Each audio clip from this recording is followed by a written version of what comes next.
ये है पल्लव साम्राज्य का युद्ध प्रशिक्षण केंद्र।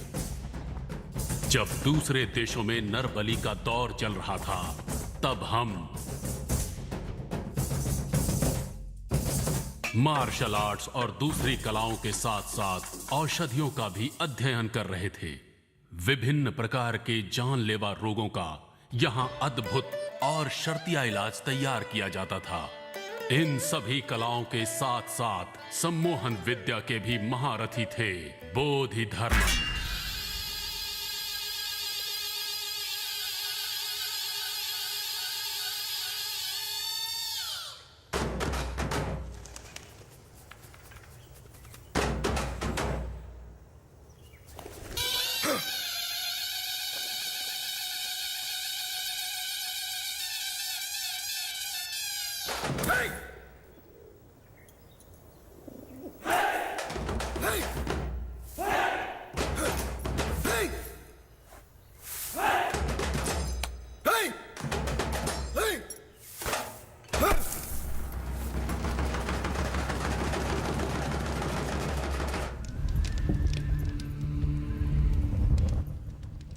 मार्शल आर्ट्स में महारत के साथ साथ ये पंच तत्वों को भी अपने वश में कर सकते थे। इन्होंने दैवी शक्तियों की सिद्धियों को भी हासिल किया। ये है वो दिन जब राजमाता के निर्देश के अनुसार बोधिधर्मन चीन के लिए रवाना हो रहे थे।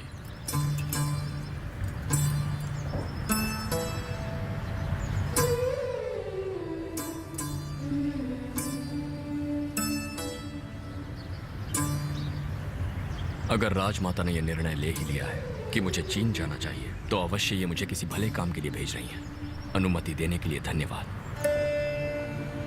ये मेरा लिखा हुआ अभिलेख है। उचित समय पर इसका उपयोग होगा। मुझे आशीर्वाद दीजिए।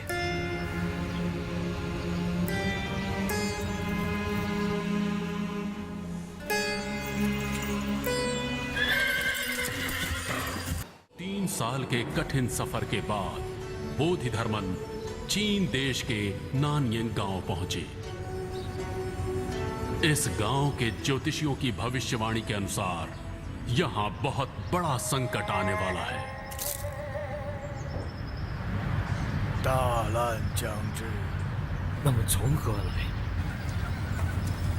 बोधिधर्मन के यहां पहुंचने पर गांव वालों ने उन्हें ही वो संकट समझ लिया।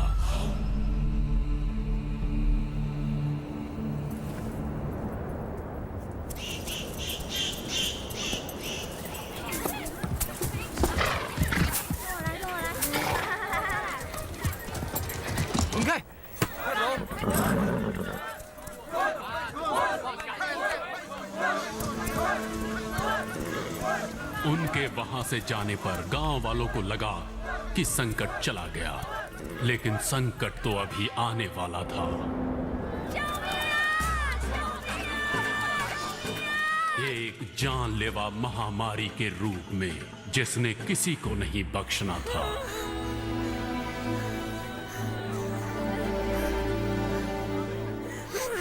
हाँ, हाँ बा।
बीमारी से बचने के बाद उस गांव में एक और संकट आ गया।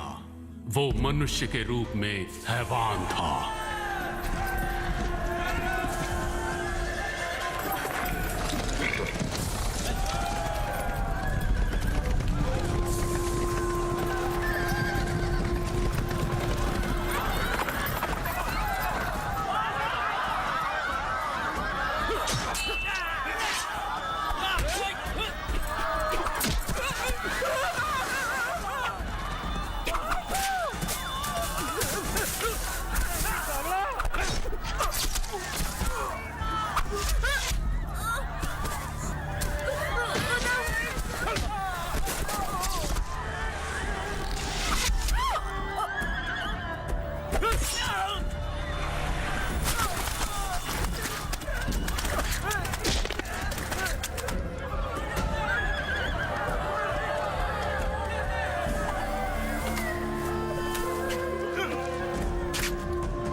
गांव वाले समझते थे कि बोधिधर्मन सिर्फ चिकित्सा पद्धति में ही माहिर हैं, लेकिन गांव वालों को ये बात बहुत जल्द पता चलने वाली थी कि ये आत्मरक्षा विद्या और सम्मोहन कला के भी बहुत बड़े उस्ताद हैं।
चीन के लोगों ने आज तक ऐसी आश्चर्यजनक युद्ध कला नहीं देखी थी और उन्होंने भी ये कला सीखने की मांग की।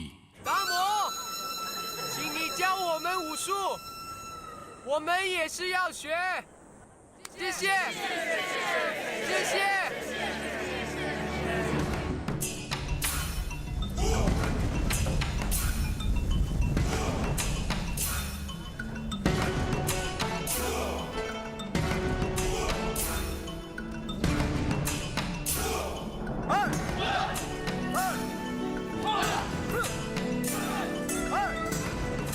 यहाँ के लोग बोधि धर्मन को प्यार से धामू बुलाते थे।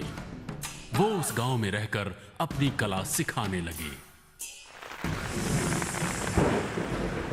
कई वर्षों बाद जब उन्होंने अपने वतन वापस जाने की इच्छा जताई, तब ज्योतिषियों ने उनके जाने के बाद फिर से संकट आने की भविष्यवाणी की।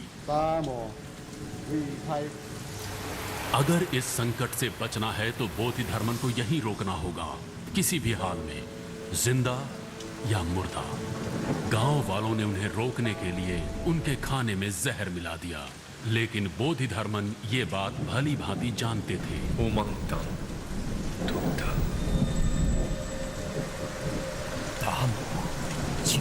गांव वालों ने मांग की कि बोधि धर्मन के शरीर को उनके गांव में दफनाया जाए तो उनका देश बीमारियों और तमाम संकटों से मुक्त हो जाएगा।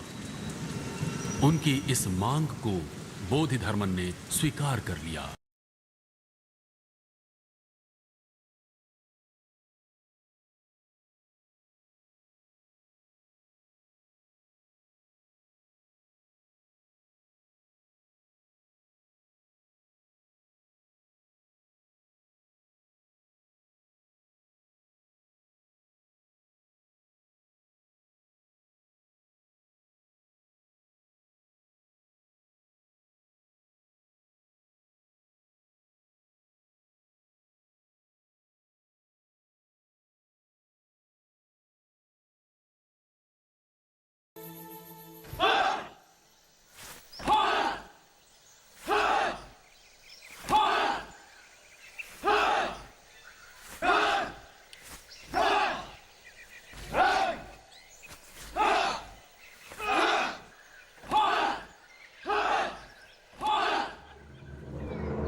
आज भी चाइना में बहुत सी जगहों पर बोधि धर्मन के बनाए हुए मंदिरों में उनकी पूजा की जाती है।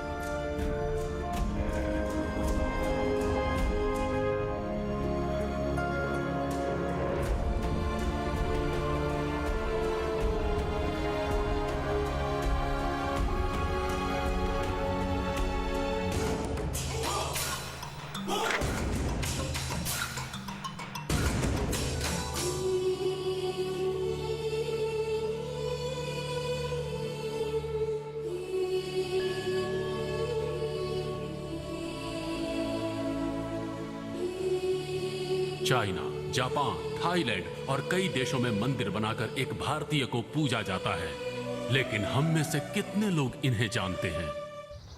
मैंने तो नहीं सुना। बोधि धर्मन, ये नाम भी नहीं सुना। कभी सुना नहीं। सॉरी, नहीं जानती हूँ। No idea. Oh, Damu, yeah, I know him. Kung Fu master, right? I love him. Yes, I know Bodhi Daman. He's son of king in South India. नहीं पता।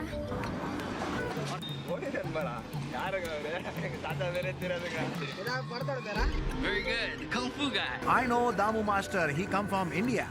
बोधि धर्मन, ये नाम ही मैं पहली बार सुन रही हूँ। सॉरी, मुझे नहीं मालूम। हमारे देश से गई हुई और भूली हुई इस कला को कोई हमारे ही विरुद्ध इस्तेमाल करेगा तो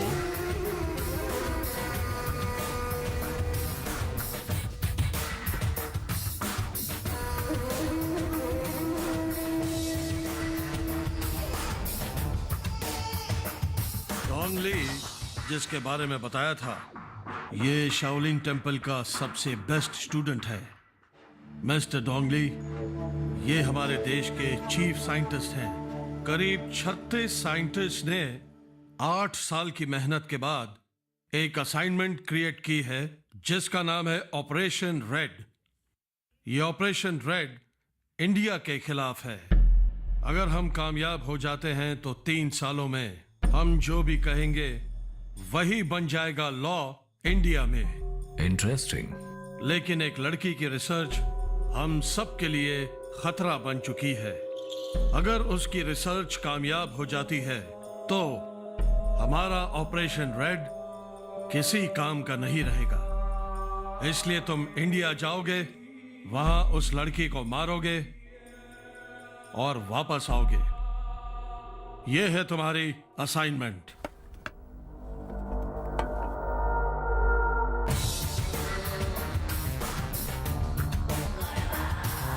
सर, सिर्फ एक आदमी को भेजना ठीक नहीं है, पूरी टीम भेजेंगे। अगर ये पकड़ा गया तो हमारे देश में प्रॉब्लम हो सकती है। इसे कोई नहीं पकड़ सकता। इतना ओवर कॉन्फिडेंट होना ठीक नहीं। मुझे इस पर भरोसा नहीं है। वहां वो गार्ड दिखाई दे रहा है। जनरल, क्या वो एक काबिल सोल्जर है? जी। क्या वो अपने देश के लिए जान दे सकता है? बिल्कुल।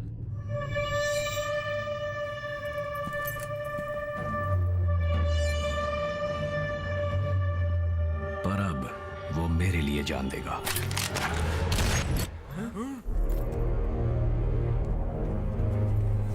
क्या आप ठीक है सर?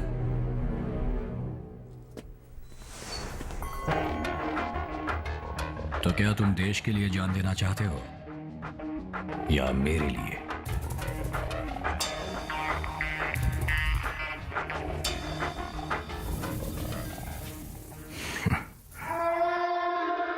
मैं बस एक बात जानना चाहता हूं, ऑपरेशन रेड है क्या? डोंगली, तुम ही इसे शुरू करने वाले हो।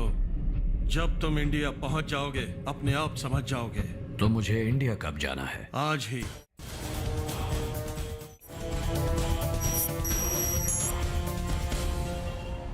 ग्रेट बॉम्बे सर्कस, आप जी मुंबई की जनता के लिए एक खुशखबरी।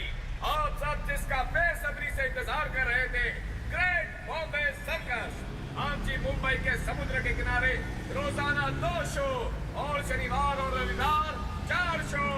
बहुत ही मजेदार होने वाला है, पूरा पैसा वसूल। तो आप लोग जरूर देखने आइए ग्रेट बॉम्बे सर्कस। ये क्या साला, मैं गला फाड़ फाड़ के अनाउंसमेंट कर रहा हूँ, मेरी तरफ कोई देख ही नहीं रहा है। भाई, अभी तो अरविंद ही पब्लिक को सर्कस में खींचेगा, वो भी अपने स्टाइल में।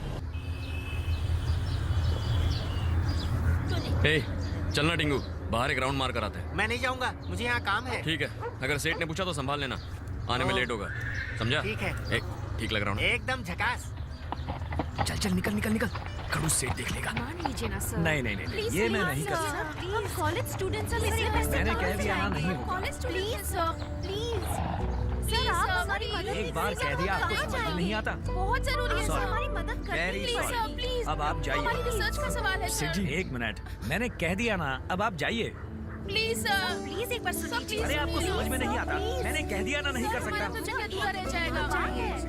अरे अरविंद, ओए, अब तुम ही इन लड़कियों को समझाओ। सर प्लीज सुनिए तो सही। सब एक साथ बोल रहे हो तो समझ में नहीं आ रहा, कोई एक बोलिए ना। सर एक्चुअली हम लोग जेनेटिक इंजीनियरिंग स्टूडेंट हैं और एक प्रोजेक्ट तुम के रहने लिए दो। हम आप बोलिए ना।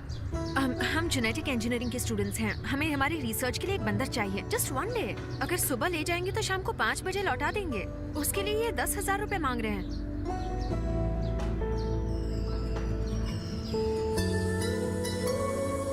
डिपार्टमेंट ने हमें सिर्फ 1,000 रुपए सैंक्शन किए हैं। हम स्टूडेंट्स हैं। हाँ? और उसे कुछ हो गया तो? हाँ, उसे कुछ हो गया तो वो हमारे सर्कस का स्टार है।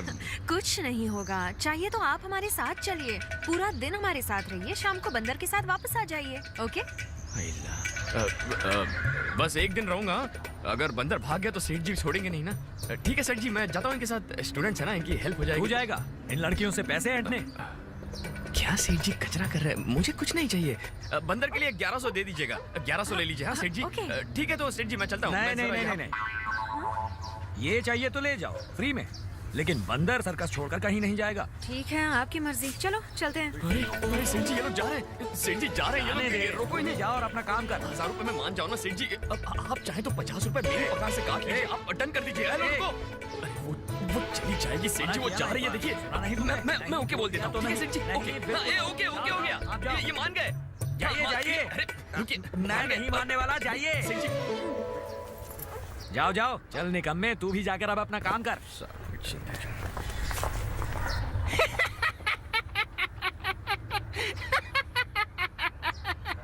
क्यों रे छावे, तेरे को क्या लगा छोकरी पट गई? साले फटके खाएगा।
भूकंप आ गया क्या?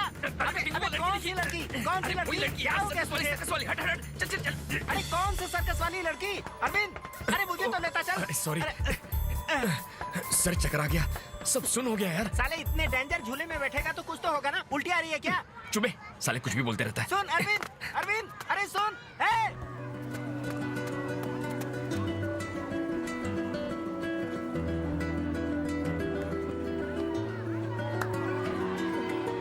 अरविंद रुक ना। कुछ नहीं छुआ। मुझे भी साथ लेके चल।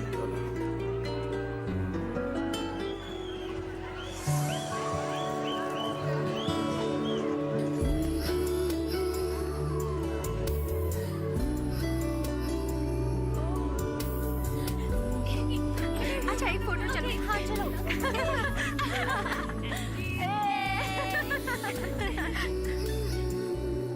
राइड्स बहुत अच्छे लगे मुझे। तुम्हें कैसे लगे? या इट्स नाइस। ये देख तो, ये तो सारी फोटोज में है यार।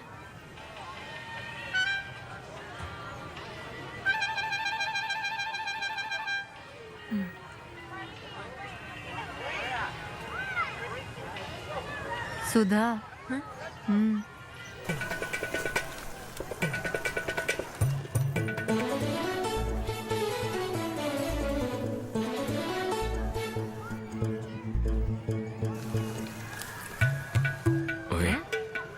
उसने देख लिया। भड़कीली लगती है बाप।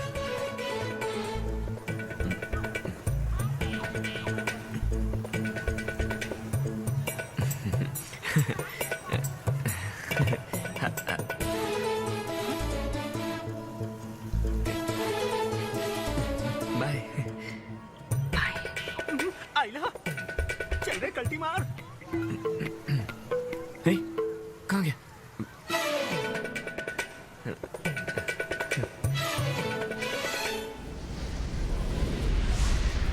थक गया यार। चाय पिएगा बेटिंगू? पहले ऊपर तो बिठा। हाँ। अरे यार पैर बहुत दर्द कर रहे हैं। उस छोकरी ने तेरे को पहले ही टाइम फूटने को बोला ना, फिर भी उसके पीछे काय को हाथ पैर दुखारे लाए। ये फालतूगिरी से तेरे को क्या मिलने वाला है? फोन बज रहा है तेरा, उठा। मेरा फोन नहीं है। अरे तेरी ही जेब में बज रहा है। बस मेरी जेब में रहा है, लेकिन मेरा नहीं है। चाय पिएगा ना? 2 चाय देना। हाँ। उसका फोन है। ये किस टाइम मारा बे? उस टाइम।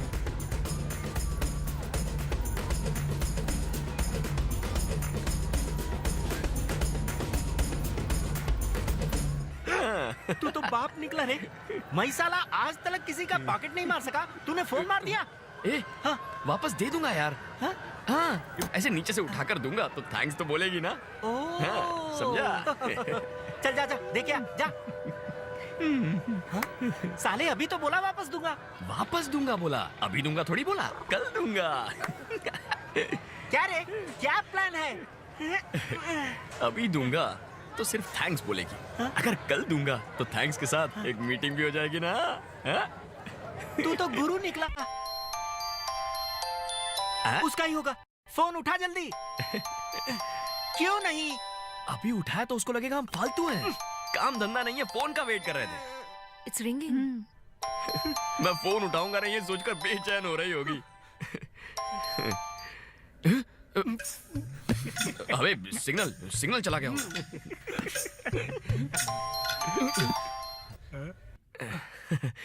हेलो हेलो, मेरा नाम सुधा है। या आपके पास जो फोन है वो मेरा है, आज मुझसे खो गया था। ओके ओके, उसमें बहुत सारी इम्पोर्टेंट डिटेल्स हैं। डोंट वरी, मेरे पास ही है। आप कहाँ हैं बताएंगे तो मैं खुद आकर ले लेती हूँ। अरे आप वक्त और जगह बताइए, मैं खुद आ जाऊंगा। टुमारो मॉर्निंग 10 o'clock, एम्पा स्काई वॉक। मॉर्निंग 10 o'clock, एम्पा skywalk. Okay, thank you so much, so kind of you. अरे कोई बात नहीं, मुझे मिला तो आप सो काइंड ऑफ यू कह रही हैं। किसी और को मिलता तो वापस थोड़ी देता। क्या ऐसे ही फोन केयरलेसली रखते हैं? नहीं सर, मैंने उसे बहुत केयरफुली रखा था, लेकिन अचानक वहाँ एक सर्कस वाला आ गया था। वहाँ खींची हर फोटो में वो पीछे खड़ा था। फॉलो कर रहा था या इत्तेफाक था समझ में नहीं आया। उसी कंफ्यूजन में फोन छूट गया। मैं कल फोन दे दूंगा ना, तब बात करते हैं आराम से। हाँ अभी मैं अपना नंबर भेजता हूँ, आप नाम सेव कर लीजिए। I am mister Arvind. Okay mister Arvind, ये मेरी फ्रेंड का नंबर है, इसी नंबर से मैं फोन करूंगी आपको। ओके, मेरा फोन संभाल के ओके। रखिएगा। ओ भाई तेरी सेटिंग हो गई।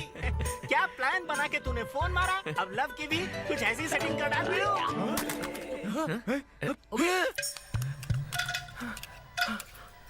क्या हो गया?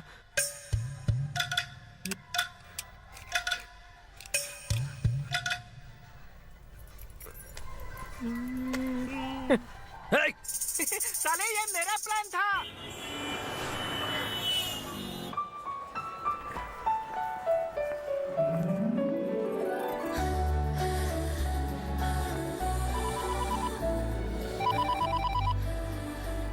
हेलो, मैं सुधा बोल रही हूँ। मैं यहाँ ग्राउंड फ्लोर पर हूँ। मेरा फोन लाए हैं ना आप? लाया हूँ ना। वहाँ एक मिकी माउस खड़ा है, दिख रहा है? हाँ दिखा। उसके पास जाकर अपने नाम का पहला लेटर बोलो। क्यों? फोन नहीं चाहिए क्या? ओके।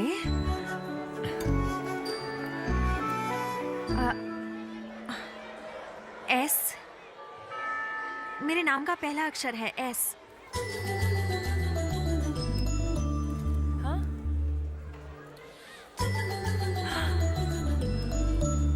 हेलो, ये तो आधा ही फोन है। हाँ, तुम्हें 4th फ्लोर की फ्लावर शॉप पता है? हाँ पता है। हाँ, वहाँ जाकर अपने नाम का सेकंड लेटर बोलना।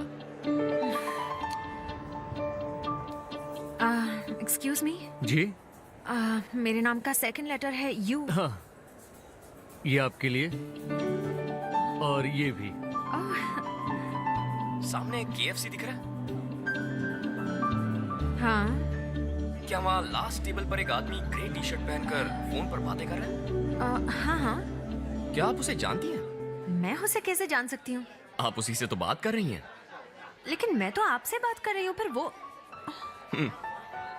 हाय, आ जाओ, सिट। ये बच्चा कुछ सॉरी, मेरे फोन की वजह से आपको तकलीफ हुई। नहीं, उसमें कौन सी बड़ी बात है। प्लीज। Nice dress. उस दिन की सारी फोटोज में आप थे, इसलिए थोड़ा सा डाउट हो गया था। सॉरी। नहीं, आजकल के जमाने में होशियार रहना पड़ता है। You have to be. So anyway, I am Sudha Chaturvedi. मैं अरविंद। देखिए, फोन ऑन करते ही कोई कॉल आ गया। हेलो। हाँ, मैं अभी एक दोस्त के साथ हूँ। मैं तुम्हें 45 मिनट्स में फोन करती हूँ। ओके? हाँ।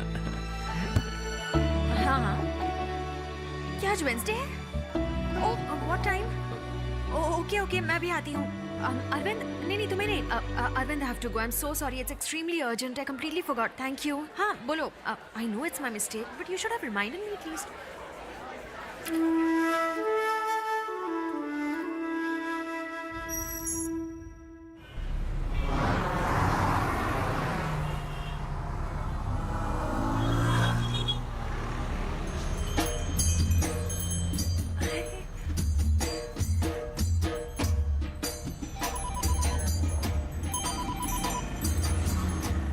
हेलो। हेलो मैं सुधा बोल रही हूँ हाँ अरे कैसी हैं आप? ये क्या आप हाथी पर क्यों बैठे हैं आप है कहाँ? आपने कैसे देख लिया? आपके ऊपर आपको एक ब्रिज दिख रहा है हाँ उसी ब्रिज से थोड़ी दूर पर एक बस स्टॉप है हाँ बस स्टॉप तो दिख रहा है। वहाँ एक लड़की ब्लैक ड्रेस और रेड दुपट्टा पहनकर फोन पर बात कर रही है दिखाई दिया हाँ अब दिख गई। वो फोन पर किससे बात कर रही है पता है मुझसे बात कर रही है तो वो आप हैं। रुक जा हाय हाय कैसी हैं आप? मैं ठीक हूँ सॉरी उस दिन मैं आपसे ठीक से बात नहीं कर पाई लेट हो गई थी ना अरे उस दिन की बात छोड़िए आज बात करते हैं। आप कहाँ जा रही हैं? एक फ्रेंड के घर जा रही हूँ आइए मैं आपको ड्रॉप कर देता हूँ आइए। हाँ हाथी पर नहीं मुझे नहीं आना मुझे डर लगता है। आपको हाथी तो पसंद है ना? हाँ पसंद बहुत है छोटी थी तब से। तो फिर क्या प्रॉब्लम है आइए ना आइए। नहीं सब लोग देखेंगे अरे मुझे उनकी अजीब टेंशन छोड़िए लगेगा। मैं हूं ना आपके साथ आ जाइए आइए। हाँ पैर रखिए बिल्कुल ठीक हाथ दीजिए चढ़ जाओ बैठ जाओ आराम से कोई टेंशन नहीं ओके है ना? हाँ। चुपता है मैडम ये हाथी है सोफा कम बेड नहीं इतना तो चुभेगा ही ना आप टेंशन मत लो। ओके आप कहाँ जा रहे हैं? वो लक्ष्मी की तबीयत खराब है ना इसलिए हॉस्पिटल जा रहा हूँ। ओह तो लक्ष्मी पीछे गाड़ी में आ रही है? अरे लक्ष्मी ये हथनी है इसकी तबीयत खराब है इसलिए डॉक्टर के पास जा रहे हैं। ओह माय गॉड तो हम एक पेशेंट पर बैठे हैं। तो क्या इसके साइज का स्ट्रेचर मंगवाऊं?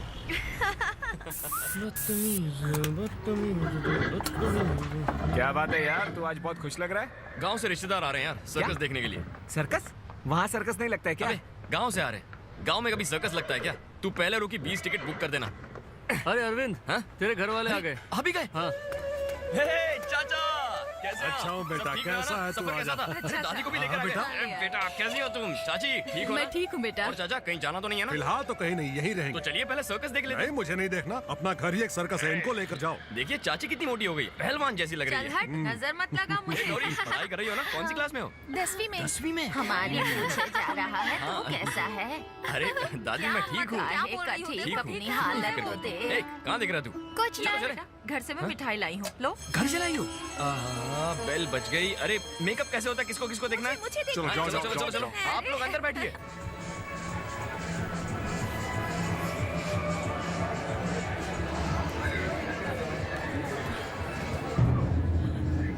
देखा आपने मिठाई खाए बिना ही चला गया और बच्चों को भी साथ लेके चला गया। कम अरे से तो कम बाद एक में चीज खा तो लेगा ना ऐसे ही परेशान हो। अरे सुनो तुम ही से कह रही हूँ सुनो सुनो। अब इसको कौन दिख गया? हेलो हेलो मैडम आपको ये लोग बुला रहे हैं। यहाँ आओ ना। कौन है? कैसी हो तुम? आप कौन है? क्या हुआ हमें पहचाना नहीं? नहीं याद नहीं 1 आध साल पहले तुम हमारे गांव आई थी बोधि धर्मन करके सबसे पूछताछ कर रही थी। वो मैं नहीं थी। सुना जी ये क्या कह रही है? आप ही इसे नहीं पहचानते? नहीं तो अपने घर पर आकर सबका ब्लड टेस्ट किया था इसने। इसके साथ 2-4 लड़कियां और भी याद आया वही तो रहा लेकिन ठीक से कुछ याद नहीं है। आपको कुछ याद नहीं रहता। सुनो लड़की हमारे घर पर आकर अरविंद के बारे में बहुत पूछताछ कर रही थी तू। आप क्या बोल रही हैं मुझे कुछ समझ नहीं आ रहा। मैं तो अरविंद नाम के किसी को भी नहीं जानती। लगता है आपको कुछ कंफ्यूजन है। सॉरी मुझे जाना है। देखा कैसे पहचाने से इनकार कर रही है। मुझे भी इसकी शक्ल जानी पहचानी लगती है।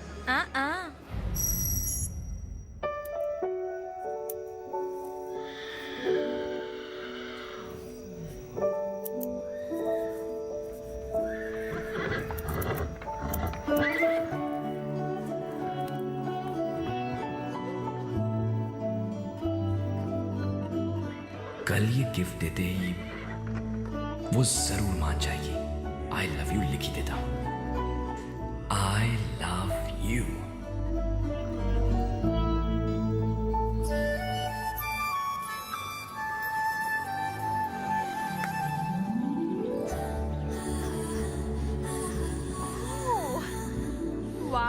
It's so nice.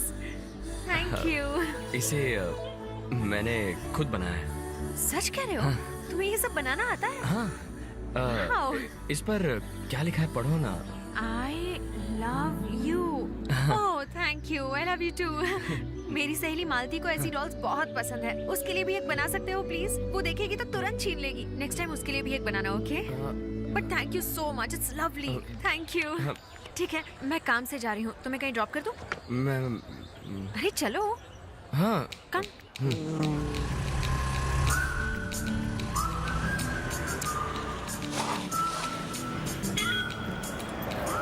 एक मिनट। हाँ,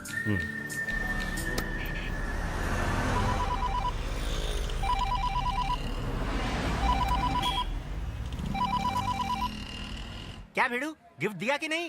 हाँ, दे दिया। Superb superb. हे, अरविंद ने गिफ्ट दे डाला। क्या कहा? आई लव यू टू का। कंग्रेचुलेशंस।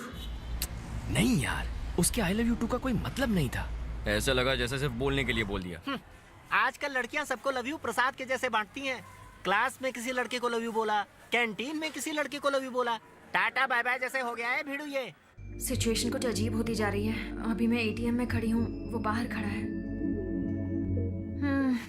उसने मुझे एक गिफ्ट दिया, उस पर आई लव यू लिखा है। मैंने तब तो कुछ भी बोलकर मैनेज कर लिया, पर अब क्या करूँ? संभालना, हाँ, उसको दिमाग से हैंडल करना। बस ये याद रखो, हमारे लिए वो जरूरी है। केयरफुली हैंडल करना। और कह रही थी कि उसके दोस्त के लिए भी एक बना कर दूं। I'll call you later. वो आ गई, रखता हूँ। चलो चलते हैं।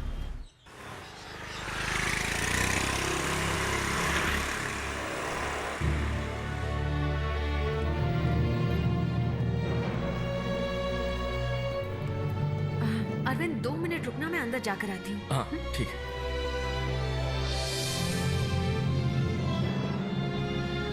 Hi uncle. आओ बेटी सुधा, मैं तुम्हारा इंतजार कर रहा था। Okay. बुक लेकर आई हो? हाँ लाई हूँ। तुम्हारी रिसर्च कहाँ तक पहुँची? वो तो 4 महीने पहले ही खत्म हो चुकी थी। अभी चाइना और यूएस को थीसिस भेजी है और यहाँ भी परमिशन के लिए अप्लाई किया अच्छा। है।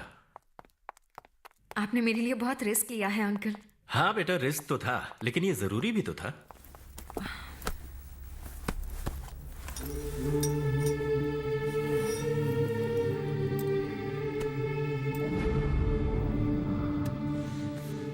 बुक आ गई, इतना काफी है, इसलिए अब कोई टेंशन मत लेना। ओके।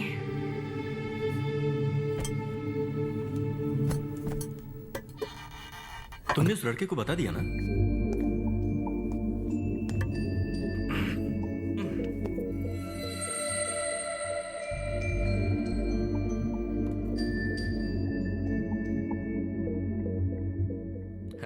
हाय।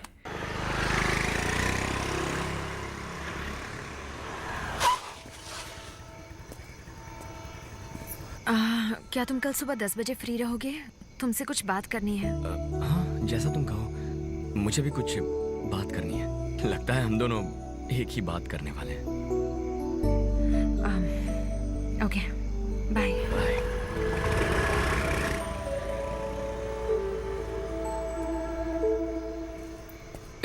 अरे चाचा। कौन थी वो लड़की? आपने देख लिया? मेरी दोस्त है। रुकिए, बुलाता हूँ। रुक जाओ। कब से जानते हो तुम उसको? यही कोई 2-2.5 महीने से। सिर्फ 2-2.5 महीने से? वो तुम्हें 1.5 साल से खोज रही है, जानते हो? नहीं, आप भी ना। एक रिसर्च के लिए उसे बंदर की जरूरत थी, तभी मुलाकात हुई थी। उसे बंदर की कोई जरूरत नहीं है, तुम्हारी जरूरत है। 1.5 साल पहले हमारे गांव में आकर बोधि धर्मन के वंश के कौन कौन है पूछकर हम सबका ब्लड टेस्ट किया था।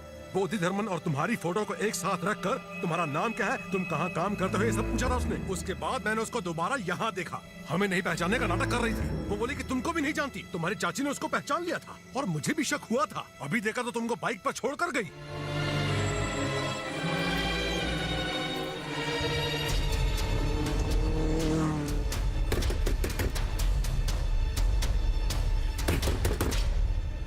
अरविंद, क्या हुआ तुम्हें? अभी तो ड्रॉप करके आई थी। कौन हो तुम? 1.5 साल से मुझे फॉलो क्यों कर रही हो? बताओ। अरविंद, आखिर तुम मुझसे चाहती क्या हो? हाँ?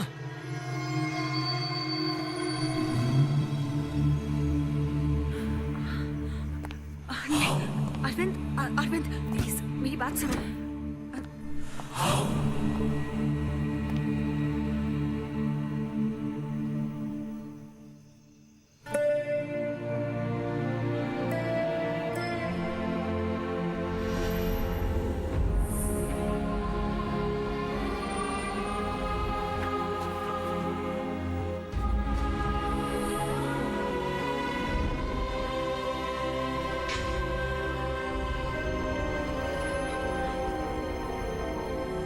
सब कुछ प्लान था। प्लान बनाकर मुझे धोखा दिया। अरविंद, मैं इसी बारे में तुमसे कल बात करने वाली थी। मैं एक रिसर्च कर रही हूँ। पागल था मैं तुम पर विश्वास किया। ये तेरे पीछे क्यों पड़ी है सबने पूछा मुझसे, लेकिन मेरे भेजे में बात घुसी ही नहीं। झूठ झूठ बस झूठ बोलती रही। मेरे जीते जी मेरा पोस्टमार्टम कर दिया। मैं तुम्हें सब कुछ पहले ही बताने वाली थी। क्या बताने वाली थी? ये चूहा, ये खरगोश, इन पर भी रिसर्च करती हो? देखो, मैं तुम्हें सब कुछ समझाना चाहती थी, लेकिन तुम तो ये सोचने लगी कि मैं तुमसे प्यार करती हूँ। अगर मैं तुमसे कह देती कि मैं तुमसे प्यार नहीं करती तो तुम रिसर्च के लिए कभी राजी नहीं होते। इसी डर से मैंने तुम्हें अब तक कुछ नहीं बताया। सिर्फ थोड़ा सा हंस खेल लेने से प्यार नहीं हो जाता अरविंद। बकवास बंद करो। तुम मुझे ढूंढते हुए आई थी। अपना काम निकालने के लिए कुछ भी कर देती, किसी भी हद तक गिर जाती। बस करो अरविंद, तुम किसी और मतलब से ये बात बोल रहे हो। हाँ, मैं उसी मतलब से बोल रहा हूँ। लड़कियों से ना मिलना ये तुम्हारी गलती है, क्योंकि तुम्हारी परवरिश हाथी, ऊंट जैसे जानवरों के बीच ही हुई है। उस पे एक लड़की ने हंसकर बात कर ली तो प्यार हो गया। हाँ सुधा, प्यार हो गया मुझे। माना कि मैं जानवरों के बीच रहा, पर उन्होंने कभी झूठ नहीं कहा, प्यार का नाटक नहीं किया जैसा तुमने किया। पता है तुम्हें, उन जानवरों से प्यार करना गलत नहीं था, पर तुमसे प्यार करके गलती कर दी, है ना? सही कहा। प्यार के अलावा तुम्हें पता भी क्या है? भाड़ में जाओ तुम और तुम्हारा प्यार।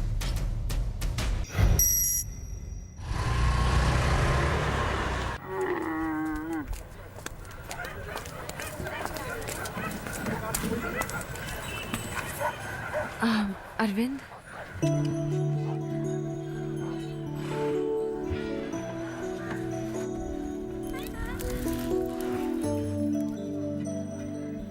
मेरा पीछा नहीं छोड़ोगी? नहीं छोड़ सकती। सुनिए, ये बहुत उदास है। जब से आपके घर से आया, इसे किसी चीज की होश ही नहीं है। 1 घंटे के लिए मेरे साथ चल सकते हो? हाँ, ऐसे ही प्यार में फंसाकर छोड़ दिया बेचारे को। हमारे अरविंद में क्या कमी है? बस अब चुप हो जाओ। प्लीज, सिर्फ 1 घंटे के लिए चलो मेरे साथ। ए अरविंद, तुझे जाना चाहिए।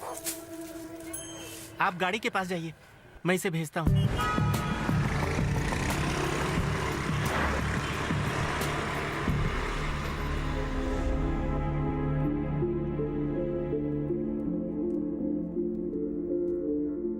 यहाँ क्यों लेकर आई हो? आओ बताती हूँ। यहाँ रखी हुई हर चीज के पीछे एक कहानी है। हम लोग इस देश के सच्चे नागरिक नहीं हैं। हजारों साल पहले इस देश को वीरता और सभ्यता जिन्होंने सिखाई थी, वही सच्चे नागरिक हैं।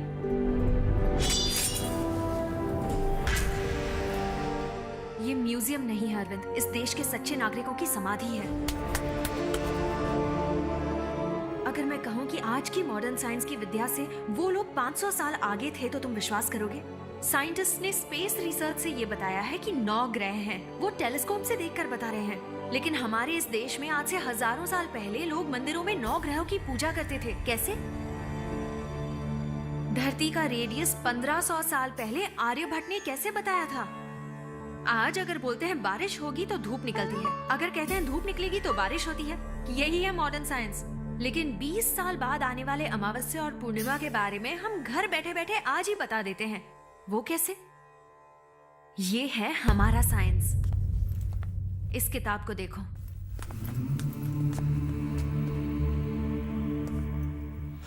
इस किताब का और मेरा कोई संबंध नहीं है, लेकिन तुम्हारा इस किताब के साथ संबंध है।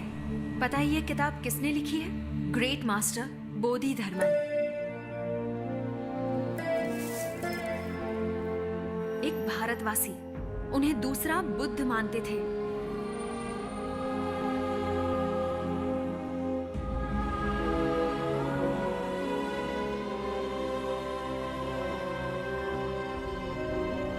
इस किताब में क्या है ये जानने से पहले तुम्हें कुछ और दिखाना है। रो मत बेटा, खाना खा लो। इन बच्चों को देखो, इन सबको कैंसर है। 7-8 साल के बच्चों को कैंसर हो गया। इनकी क्या गलती हो सकती है? इतनी सी उम्र में इन्होंने ऐसा कोई नशा भी नहीं किया कि इन्हें कैंसर हो जाए।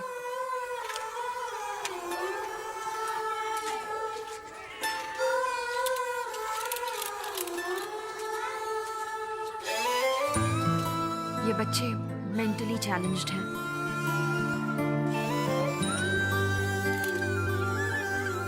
दूसरे सभी बच्चे खुशी से स्कूल जाते हैं, पर सिर्फ ये जीने के लिए संघर्ष कर रहे हैं। क्या वजह हो सकती है इसकी? जेनेटिक डिसऑर्डर, जो जन्म से ही होता है। एक इंसान का डीएनए ही उसकी बीमारी या उसकी काबिलियत दोनों तय करता है। हमारे शरीर के हर एक सेल में वो डीएनए होता है। अगर सिंपल शब्दों में कहूँ तो मुझे मेरे पूर्वजों से उनकी बीमारी या काबिलियत भी मिल सकती है, जैसे हार्ट अटैक, घुटनों का दर्द, डायबिटीज। इन बच्चों को हुई ये खतरनाक बीमारी, इन सब का कारण खानदानी डीएनए हो सकता है। ऐसी बीमारी जो खानदानी है, इसका इलाज हम डीएनए से ठीक कर सकते हैं। यही मेरी रिसर्च है। अरे हाँ, एक और खास बात, इस रिसर्च से गुणों और काबिलियत को भी आसानी से वापस लाया जा सकता है। एक चित्रकार और एक वीर पुरुष के वंशजों के डीएनए में वो काबिलियत अभी भी होगी। उस डीएनए को ट्रिगर करके हम उस काबिलियत को वापस ला सकते हैं। इसी के बारे में बोधिधर्मन ने 1600 साल पहले उस किताब में लिखा है। 1600 साल पहले लिखी किताब में डीएनए रिसर्च के बारे में लिखा है? पता है, इन सबको हमें भगवान नहीं मानकर एक साइंटिस्ट मानना चाहिए। अभी 2 साल पहले की बात है, एक रिसर्च ऑर्गेनाइजेशन ने बोधिधर्मन के कब्र की खुदाई की। ये देखो, कब्र से मिले बोधिधर्मन के स्केलेटन, बाल और दांतों से रिसर्चर्स को उनके डीएनए का सैंपल मिला। ये मैंने इंटरनेट पर देखा था।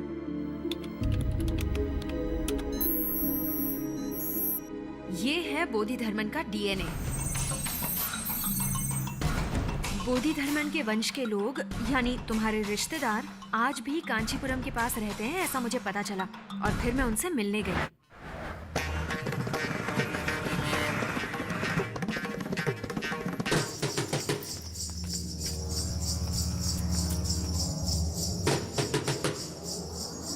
बोधिधर्मन का डीएनए पैटर्न तुम्हारे किसी रिश्तेदार से मैच करेगा, ये सोचकर मैंने उन सब का ब्लड टेस्ट किया।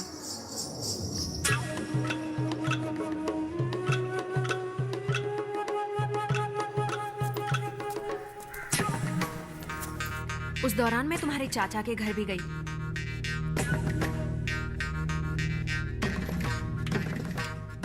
पर वहां कुछ देखकर मैं हैरान हो गई। दीवार पर लगी तुम्हारी फोटो बिल्कुल बोधिधर्मन जैसी लग रही थी।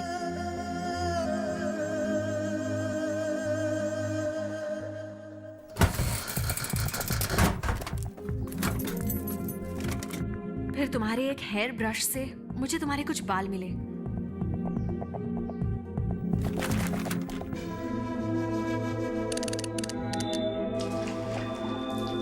जैसा मैंने सोचा था, तुम्हारा डीएनए पैटर्न बोधिधर्मन के डीएनए पैटर्न से 83% मैच हो रहा था। बस तभी से मैं तुम्हें ढूंढने लगी।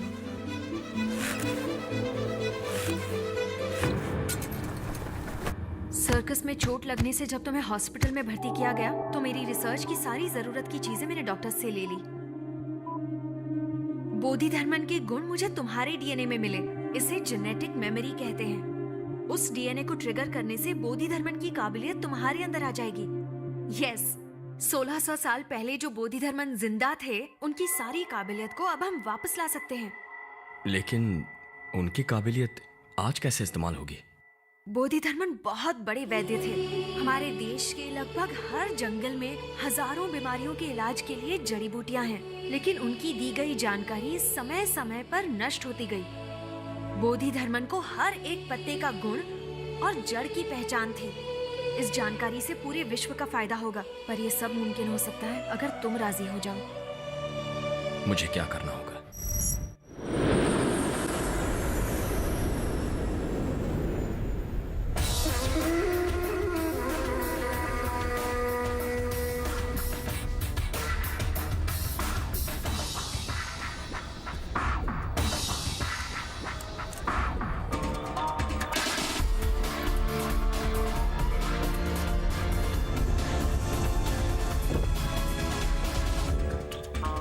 Welcome sir.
इधर क्या कर रहे? ये तुमको ही पूछता मैं।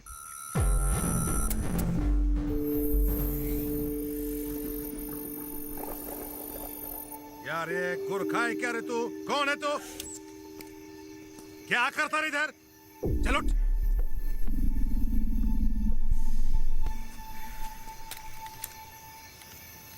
एक है रे बाग, सुई, दवाई, ग्लव्स, पेटी। साहिब फक्त हड्डी दिसते. कौन रे तू?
क्या हो रहा है डोंगली? ऑपरेशन रेड की सक्सेसफुल शुरुआत हो चुकी है. क्या कोई मरा? 9 पुलिस वाले. वो लड़की कब मरेगी? सुधा? उसे मैं कल मार दूंगा. बोधि धर्मन दोबारा जिंदा नहीं होना चाहिए. बोधि धर्मन का वजूद ही मिट जाएगा.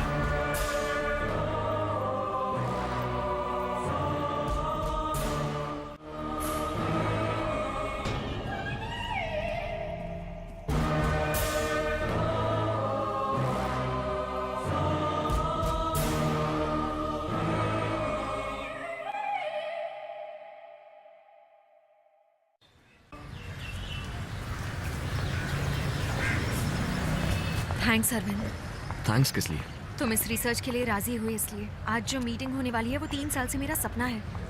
तो तुम 3 साल से कोशिश कर रही? 3 साल पहले तो मैंने अपना रिसर्च वर्क स्टार्ट किया था. बहुत रेफरेंसेस जमा करके थियोरी भी कर चुकी हूँ. अमेरिका, चाइना और कनाडा में थीसिस भी भेजी थी, पर कहीं से कोई रिस्पांस नहीं आया. क्या तुम वो इंडिया में नहीं कर सकती? कर सकती हूँ, पर जिंदा इंसान की रिसर्च करने के लिए यहाँ की गवर्नमेंट की परमिशन चाहिए. इसलिए ये मीटिंग रखी है. आज सब बड़े साइंटिस्ट आए हैं, लेकिन मैं ही इस रिसर्च को डिटेल में एक्सप्लेन कर सकती हूँ. देखो, इस तरह के researches the American society of human genetics में कंडक्ट किए जाते हैं, क्योंकि ह्यूमन बीइंग्स पर रिसर्च कंडक्ट करने के लिए बहुत सारे लॉज इन्वॉल्व होते हैं. हाँ, थियोरेटिकली तुम्हारी रिसर्च बिल्कुल परफेक्ट है. Thank you. देखते हैं बाकी के साइंटिस्ट इस बारे में क्या सोचते हैं. ओके. ये प्रोफेसर रविंद्रनाथ त्यागी हैं. दुनिया के सभी साइंटिस्ट के साथ इनका कनेक्शन है. मुझे काफी इनकरेज करते हैं. तो आखिर में मैं यही कहूंगा कि मेरी डीएनए रिसर्च है इम्यूनिटी को डेवलप करना हेरिडिटरी डिजीजेस के खिलाफ. Thank you. Next, Sudha Chaturvedi. I am Sudha Chaturvedi. I'd like to thank everyone for this wonderful opportunity today. I'm pursuing genetic engineering. Even school kids conduct genetic researches nowadays. My research is based on genetic disorders and genetic memory. मैं भारत के विकास और खोज के बहुत सारे उदाहरण देना चाहती हूँ. इसलिए क्या मैं हिंदी में बात कर सकती हूँ? बहुत सारे लोगों के लिए दूसरे बुद्ध कहलाने वाले बोधि धर्मन 6th सेंचुरी में जीवित थे. आत्म सुरक्षा और चिकित्सा पद्धति दोनों में भी वो बहुत गुणवान थे. बोधि धर्मन के वंशजों के डीएनए की जांच करने पर अरविंद नाम के एक शख्स का डीएनए बोधि धर्मन के डीएनए से 83% मैच हुआ. इस जेनेटिक मेमोरी को एक्टिवेट करना ही मेरी रिसर्च है. तुम्हारी रिसर्च तो बहुत एडवांस है. अमेरिका ने इस पर अभी सोचना ही शुरू किया है. नहीं सर, बोधि धर्मन ने उस किताब में इसके बारे में बहुत कुछ लिखा है. हिंदी किताब पढ़ के जेनेटिक रिसर्च नहीं कर सकते हैं. वो किताब हिंदी में है, बस इसी कारण से उसे बेकार मानना क्या सही होगा सर? मिस्टर नेल्सन, ये तो आजकल का फैशन हो गया। जहाँ भी देखो बस हिंदी हिंदी ही बोलो। सुनिए, 800 साल पहले आई हुई इंग्लिश आपके लिए अहम हो सकती है, लेकिन मेरे लिए उससे पहले आई हुई हिंदी ही हमेशा अहम रहेगी। इस दुनिया में बंदर 10 लाख साल पहले आए थे और मनुष्य सिर्फ 2 लाख साल पहले। तो क्या अब बंदर मनुष्य से बड़ा हो गया? तुम्हारी हिंदी बंदर के जैसी है। हाँ, पुरानी तो है लेकिन किसी काम की नहीं है।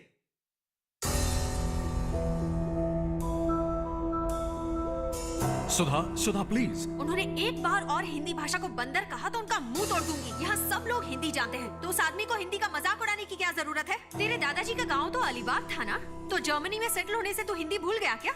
सिर्फ इंग्लिश में बात करूँ तो आप लोग विश्वास कर लोगे, लेकिन हिंदी में बोलूँ तो मेरा मजाक उड़ाओगे। हम यंगस्टर्स का यहाँ कोई चांस ही नहीं है। रिजर्वेशन, रिकमेंडेशन, करप्शन, इसीलिए काबिल लोग विदेश जाकर काम करते हैं। पहले अंग्रेजों ने यहाँ आकर हमसे गुलामी करवाई, आज हम वहाँ जाकर उनकी गुलामी कर रहे हैं। दोनों में क्या फर्क है? इसीलिए यंगस्टर्स को नहीं बुलाना चाहिए, मैंने पहले ही कहा था। ये लड़की क्या कहती है? मुंह तोड़ दूंगी।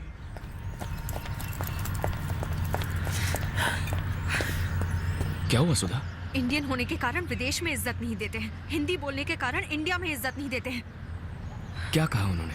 वो लोग सुनने को ही तैयार नहीं है। एक्सक्यूज मी, आपका असाइनमेंट हमने कल ही पढ़ा। Really fantastic stuff. सक्सेस यकीनन मिलेगी, लेकिन यहाँ कुछ नहीं होने वाला। आप अमेरिका चले जाइए। सुनो, तुम्हारे कहने पर भी वो लोग नहीं मानेंगे क्या? सॉरी सर, हमने कुछ कहा तो वो हमारे मार्क्स काट लेंगे। मतलब ये हमारा नंबर है, अगर रिसर्च में किसी मदद की जरूरत हो प्लीज कॉल अस।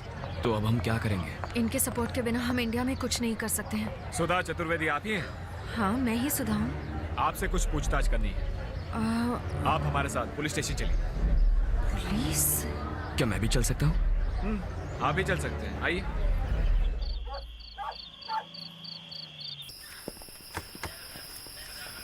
इसे पहचानती हैं आप? संतोष, ये तो मेरा पड़ोसी है, पर इसे यहाँ क्यों? इसने अपने बाप को मार दिया, गला काट के। ये हादसा हुआ है आपके दरवाजे के सामने। अब ये बार बार कह रहा है कोई चाइनीज आदमी आपको मारना चाहता है, पूछिए इससे। संतोष? दीदी, मैंने कुछ नहीं किया दीदी। कुछ आवाज सुनकर पिताजी गए। आपके दरवाजे का ताला कोई चाइनीज आदमी खोल रहा था। पिताजी ने उस चाइनीज आदमी से पूछा तो उसने पिताजी का गला काट दिया। मुझे लगता है वो आपको मारने आया था दीदी। बस यही बात दोहराया जा रहा है।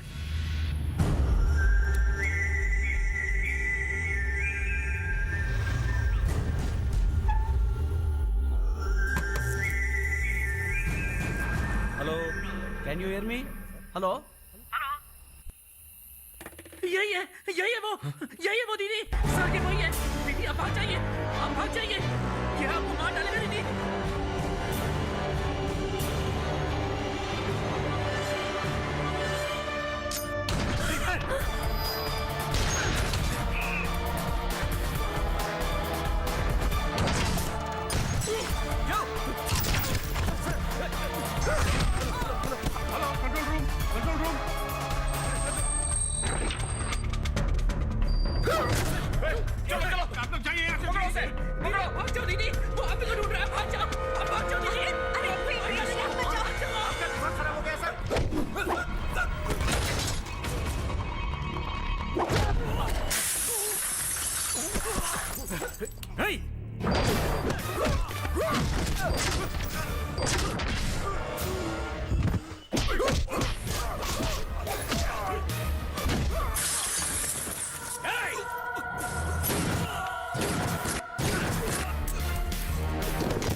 चलो जल्दी चलो, जल्दी चलो।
उसने बस एक बार देखा और पुलिस वाला गोली मारने लगा। है कौन वो? जब उस लड़के ने बोला तो मुझे विश्वास नहीं हुआ। क्या है ये? वो हिप्नोटिज्म है। ये कला भी इंडिया से ही बाहर गई है, लेकिन वो चाइना से यहाँ आया क्यों है? और वो मुझे क्यों मारना चाहता है? कुछ भी समझ में नहीं आ रहा। ऑटो घुमा लो, उसे फॉलो करते हैं। ऑटो घुमा लो। अरविंद, क्या कर रहे हो? अभी तो हम उससे बचकर भागे हैं। वो कहाँ से आया है, क्यों लोगों को मार रहा है, कुछ नहीं पता। कुछ तो पता लगाएंगे। तुम ऑटो घुमाओ। अरविंद, चलो जल्दी करो। मेरी बात सुनो अरविंद। अरविंद, बहुत बड़ा रिस्क है ये।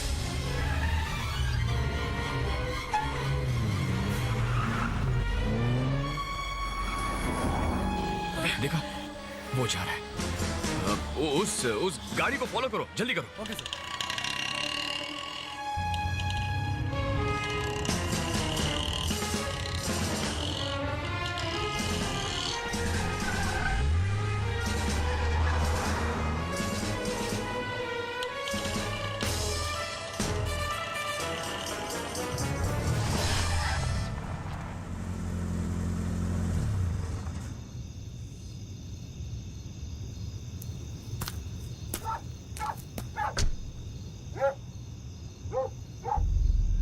यहाँ कोई तो रहता है जो इसकी मदद कर रहा है।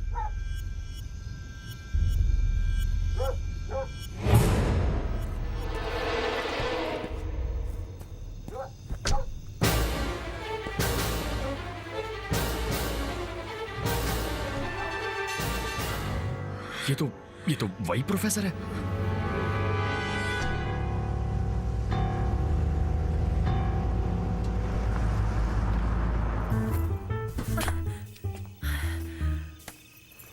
अरविंद,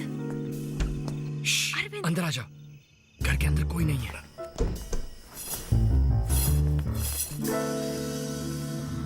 क्या घर है? प्रोफेसर का या किसी फिल्म स्टार का? ओके, वो लोग कभी भी आ सकते हैं, उससे पहले हमें ढूंढना होगा। पर ढूंढना क्या है वो तो बताओ। उस चाइनीज और प्रोफेसर के बीच क्या है ये ढूंढना है। हाँ। अगर कोई छोटी सी भी चीज अजीब लगे तो मुझे बताना। ओके?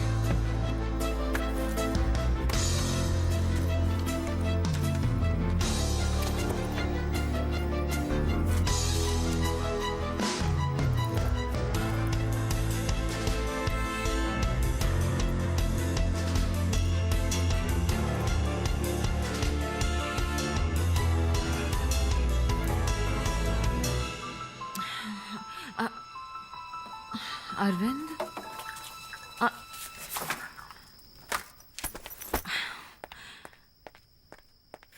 अरविंद, मैं टेंशन में हूँ कि वो लोग कभी भी यहाँ आ सकते हैं। मैंने तुमसे कहा था कोई अजीब चीज ढूंढो और तुम डस्टबिन में क्या ढूंढ रहे हो? किसी आदमी की अच्छी बातें जाननी हो तो उसकी किताबों को देखो, और अगर बुरी बातें जाननी हो ना तो कचरे के डिब्बे में देखो।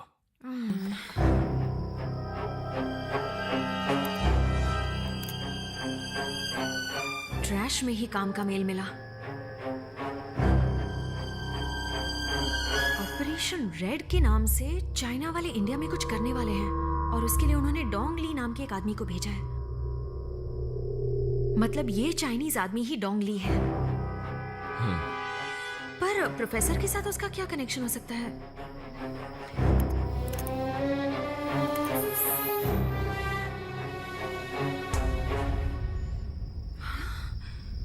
उन्होंने प्रोफेसर के अकाउंट में 300 करोड़ रुपए डाले हैं। 300 करोड़? ये मेल मैं खुद को फॉरवर्ड कर देती हूँ। ये तो कुछ बड़ा गेम लगता है। हाँ। कल ही प्रोफेसर को कॉलेज में मिलते हैं। जब इस मेल के बारे में बताएंगे ना तो सब कुछ बक देगा। One sec. वही है।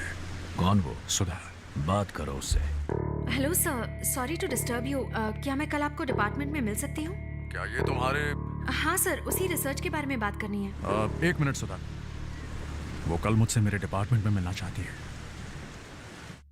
उससे आइडिया ले रहा है। उसे हमारी तलाश जो है, कहेगा डिपार्टमेंट में मत आना, किसी पब्लिक प्लेस में आकर मिलना। सुधा, क्या हम कल लोखंडवाला सर्कल पर मिल सकते हैं? डिपार्टमेंट मत आओ, वहाँ हम किसी कॉफी शॉप में बैठकर बात करेंगे। Okay sir, okay, thank you. कल 9 बजे लोखंडवाला सर्कल मिलने के लिए बोला है, किसी कॉफी शॉप में। देखते हैं कौन किसके जाल में फंसता है।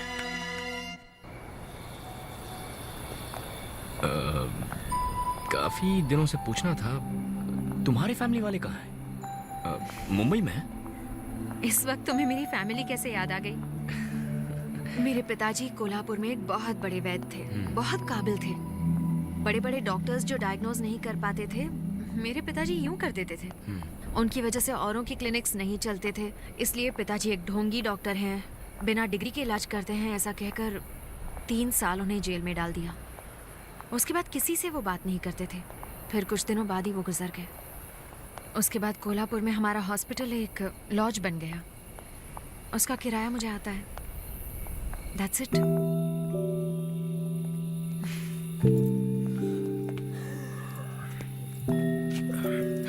मेरी एक फ्रेंड का घर यहाँ पास ही है, सुबह वहीं फ्रेश होकर चले जाएंगे। तुम सोना मत हाँ please.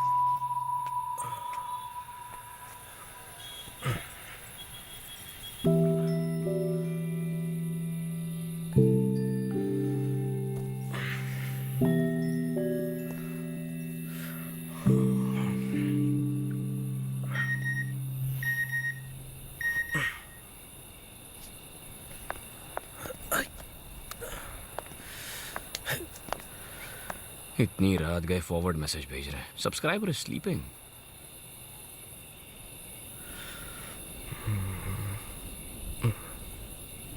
According to James Watson, the helical structure of the DNA allows us to extract the DNA and club them together. So by this you can also isolate. Immediately rice avoid करना होगा, फिर power yoga शुरू करना होगा। आईने में चेहरा देखती हूँ तो लगता है कि चेहरा सूज गया है। आज छवि से मेरा बहुत बड़ा झगड़ा हुआ। वो अरविंद में इंटरेस्टेड है और वो चाहती है कि मैं अरविंद से बात करूं। मैंने कह दिया मैं नहीं बोलने वाली, तो पूछती है क्या तुम मुझसे लव करती हो? क्यों? मैं नहीं कर सकती क्या? वो तो लव फेलियर की वजह से रिसर्च के लिए तैयार हो गया, पर वो सारी चीजें मैं अभी नहीं सोचती। मैं उससे लव नहीं करती हूँ, वो साथ होता है तो खुशी होती है, मैं सेफ फील करती हूँ। रिसर्च के बाद देखते हैं।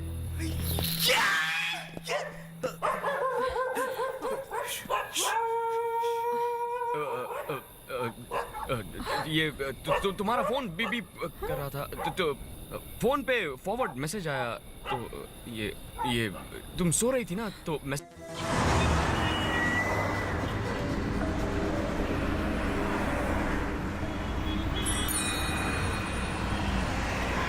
कहाँ जाना है? Post office. हेलो, हाँ बोलो सुधा। कहाँ हो तुम? प्रोफेसर ने 9 बजे मिलने के लिए कहा था, अभी 9:10 हो चुके हैं। कहाँ हो? अरे मैं आ रहा हूँ, बस में हूँ। क्या बस में? तुम इस मैटर को बिल्कुल भी सीरियसली नहीं ले रहे हो। मैं तुम्हारे लिए यहाँ वेट कर रही हूँ। अभी प्रोफेसर को कैसे मिलेंगे? डोंगली भी तो उसके साथ ही होगा ना। उस प्रोफेसर का नंबर मुझे मैसेज कर दो।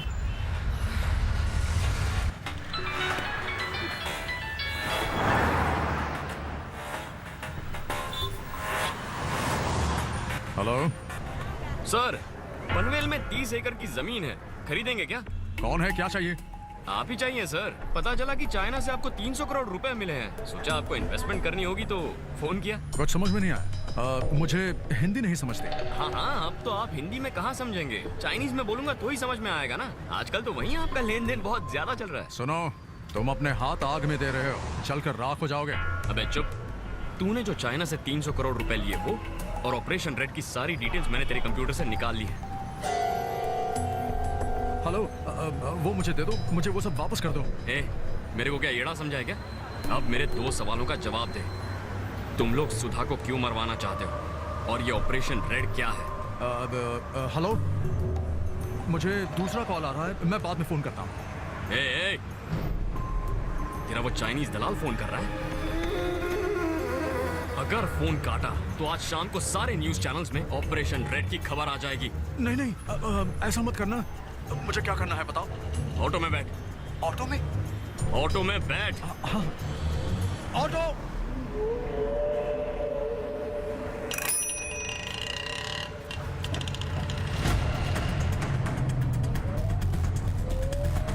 बैठ गया?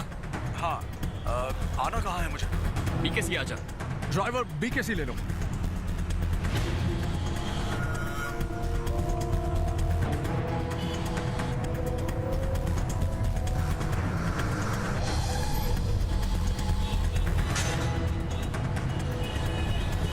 पहुंचा?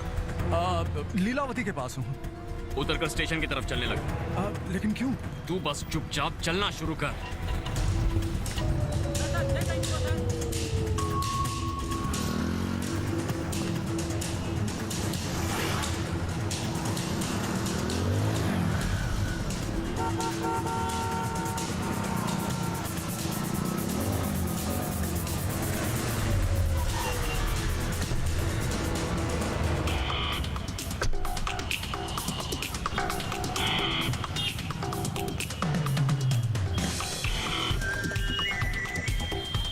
सबवे दिखाई दे रहा है? हाँ। सबवे में घुस।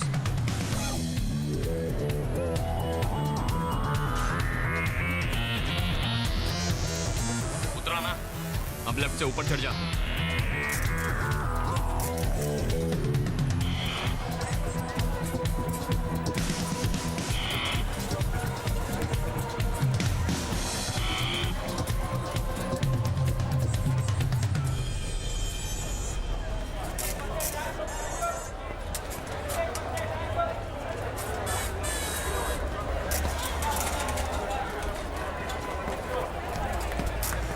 आ गया ऊपर। तेरे सामने जो बस खड़ी है उसमें चढ़।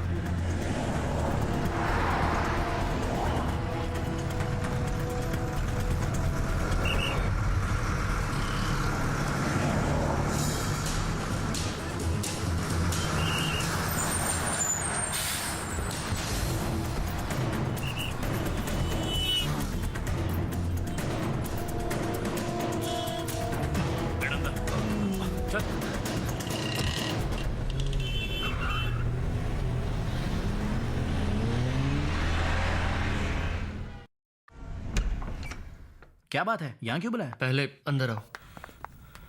Oh my God! क्या हुआ सर? आपको किसने मारा? मैंने मारा। कोई इस तरह प्रोफेसर को मारता है क्या? तू जानता है इसने क्या किया? चाइना से 300 करोड़ रुपए लिए हैं इसने। ऑपरेशन रेड नाम का कोई खतरनाक मिशन है। बताता या? ऑपरेशन रेड का मतलब चाइना इंडिया से करने वाला है बायो वॉर। बायो वॉर मतलब? एक जमाने में देश आपस में तलवारों से लड़ते थे, उसके बाद बंदूकों से। लेकिन अब जमाना है न्यूक्लियर वॉर का, जहां पर अपने घर में बैठे बैठे देश के देश तबाह किए जा सकते हैं। लेकिन इस बायो वॉर में बंदूक नहीं, रॉकेट भी नहीं, it's a virus. 6th century में होंगसिंग नाम के वायरस से चाइना में बहुत लोगों की मौत हुई थी। उसी वायरस को फिर से बनाकर इंडिया को शमशान बनाने के लिए डोंगली नाम के स्पेशलिस्ट को यहां भेजा गया है। उसने उस वायरस को एक गली के कुत्ते में इंजेक्ट कर दिया है। अब ये गली का कुत्ता 24 घंटे में ये बीमारी खाने के जरिए फैला देगा।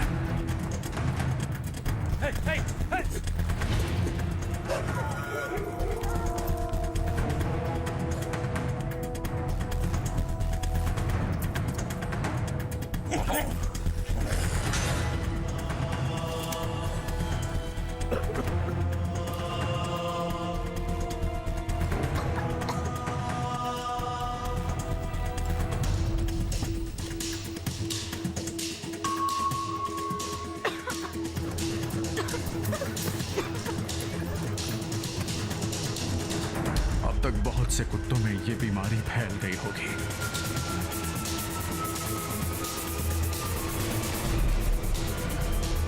कुत्तों से इंसानों में भी ये जल्दी फैलेगी।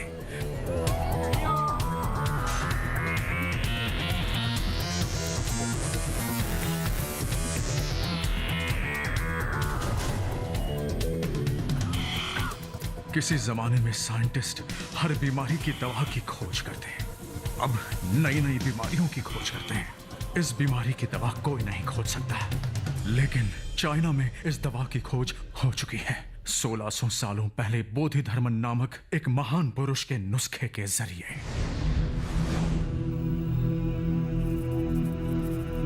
अब इस बीमारी से सिर्फ 60 दिनों में हमारी आबादी में से 30 लाख लोग मारे जाएंगे और हमारा देश इस बीमारी की दवा के लिए लाचार हो जाएगा। चाइना तब अपनी दवा का ऐलान करेगा और उस दवा के बदले चाइना भारत से अपनी सारी मांगें मनवा लेगा। और यही है वो बायो वॉर।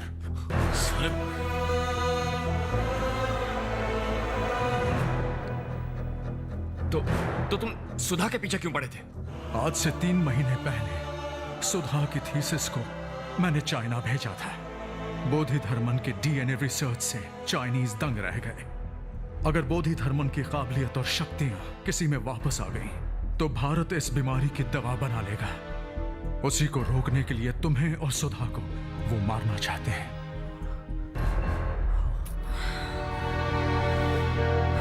अच्छा, तो ये गेम है। पैसे के लिए देश को बेच दिया। पहले ही देश में नकली डॉक्टर, नकली दवाइयां हैं, अब नई बीमारी भी पैदा कर दी। साले ये बीमारी तेरे परिवार को हो गई तो। Arvind, one second Arvind, we have to do something। पहले ये पता लगाना है कि क्या शहर में बीमारी फैल चुकी है। मेरे अंकल सिटी कॉर्पोरेशन में काम करते हैं। Call him। हाँ, मैं अभी उन्हें phone Call him immediately। We have to deal with this one step at a time। क्या बात है अश्विन? अंकल, मुझे एक जरूरी इंफॉर्मेशन चाहिए। शहर में कोई बीमारी फैली है क्या, जिससे बहुत सारे लोग मर रहे हैं? और वेटनरी हॉस्पिटल में बहुत सारे कुत्ते एडमिट हो रहे हैं क्या? मुझे 20 मिनट का टाइम दो, मैं तुमको फोन करता हूँ। ठीक है, वो 20 मिनट में बताएंगे। हाँ, 9 बजे पोस्ट ऑफिस से हमारी ही गाड़ी गई थी। बुक करने वाली का नाम है सुधा चतुर्वेदी, लेकिन कहाँ ड्रॉप किया ये नहीं बता सकता मैं। रूल्स नहीं है। No rules, no details. मुझे एड्रेस चाहिए। Fast track, can I help you? 19th avenue, Sanghamitra apartments, Adarsh Nagar. 10 minute में आ जाएगी मैडम। अरे तुम अभी तक गए नहीं? मैंने कहा मुझे एड्रेस चाहिए। तुम्हारा नाम क्या है भाई? डोंगली। डोंकी वोंकी नाम के आदमी को हम डिटेल नहीं दे सकते।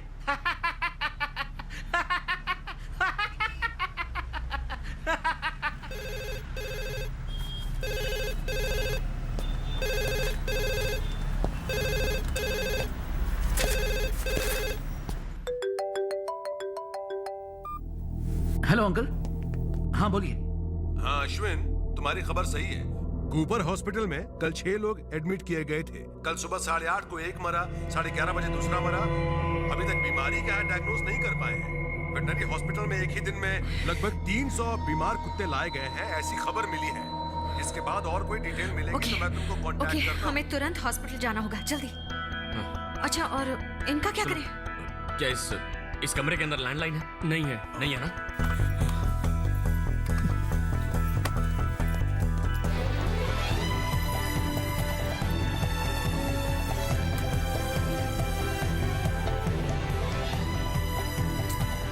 सीढ़ियों से चलते हैं।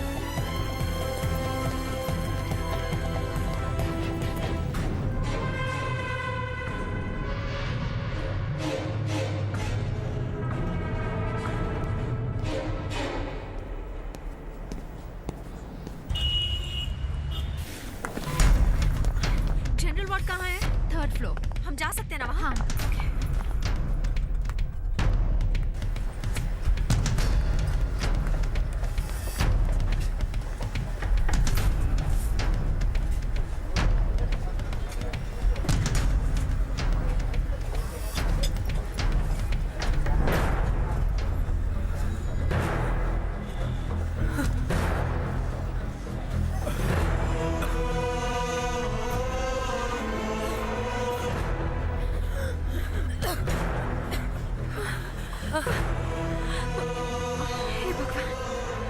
सेंचुरी की वो बीमारी भारत में नहीं आनी चाहिए, यही सोचकर बोधि धर्मन चाइना गए थे, लेकिन वो आ ही गई।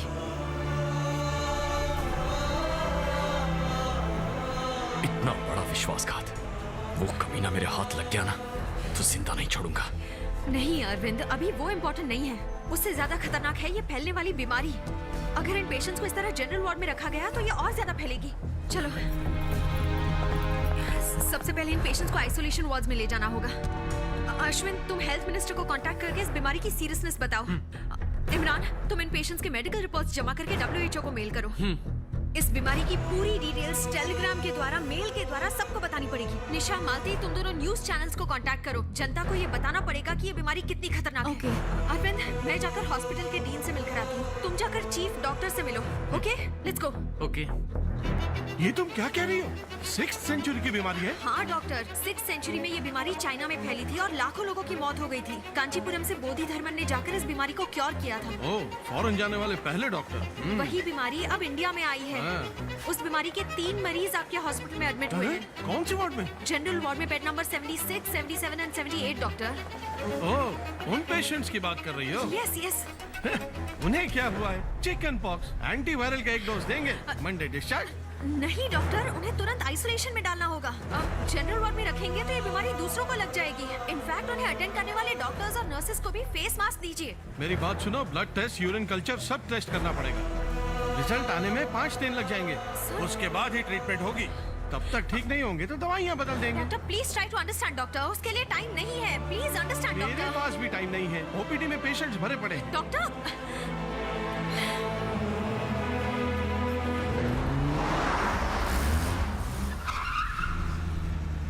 वो लोग यहीं पर हैं।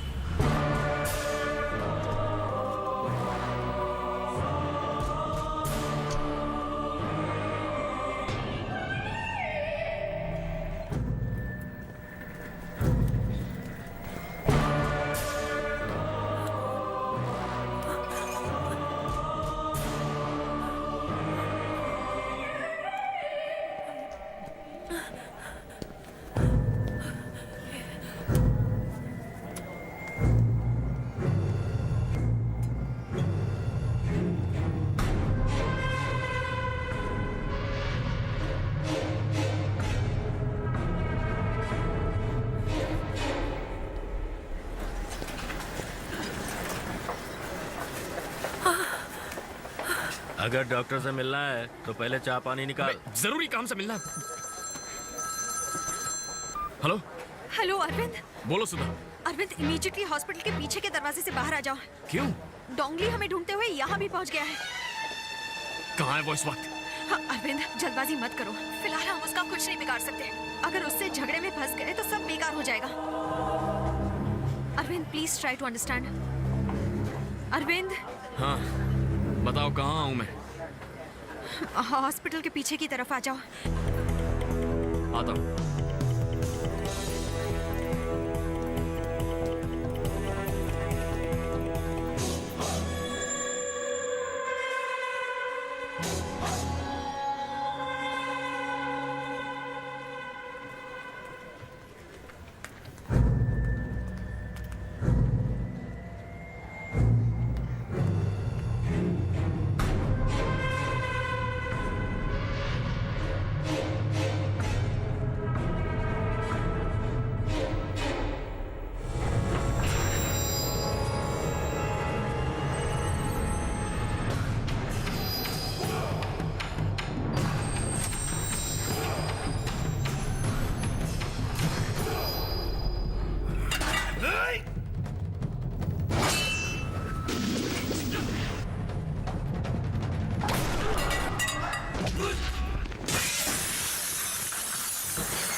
हेलो, मैं डोंगली बोल रहा हूँ।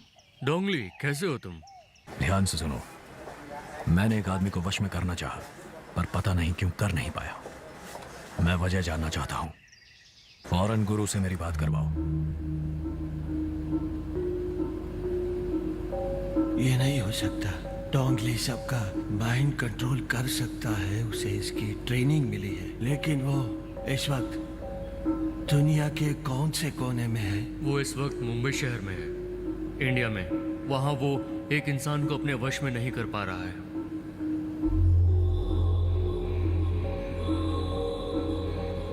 उसको वहां नहीं रहना चाहिए।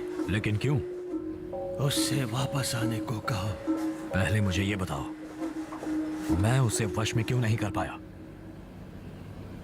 दामू,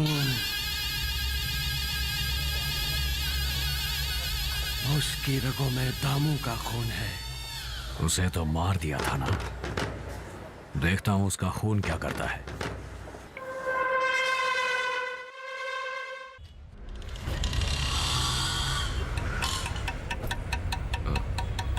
अपने दोस्तों से कहूं यहीं आ जाए।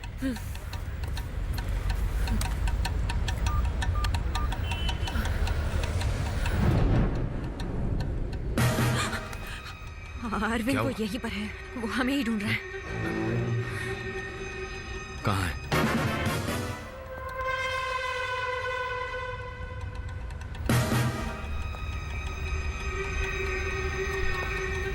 सुनो, अपना मुंह छुपा लो, वहां मत देखो।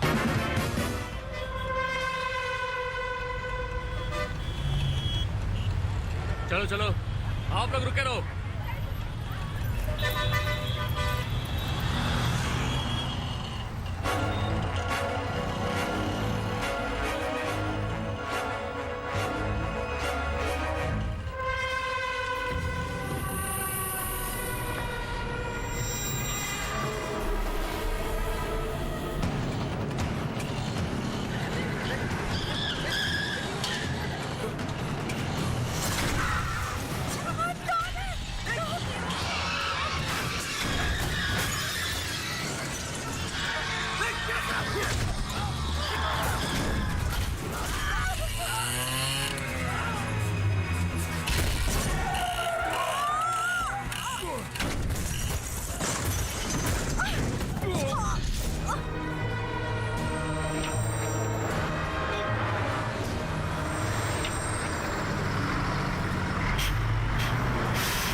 सुधा, सुधा, निकलो, चलो जल्दी, निकलो निकलो, कम ऑन, निकलो।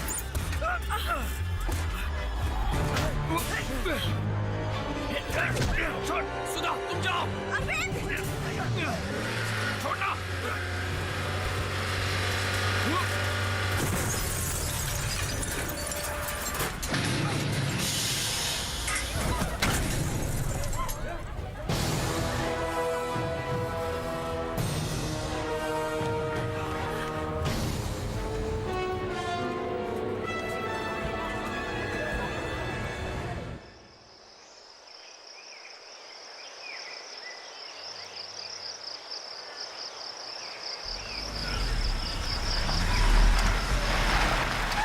क्या सुधा ने फोन किया था? वो हॉस्पिटल में आ गया था। हाँ, सुधा ने हमें बताया और यहाँ आने को कहा।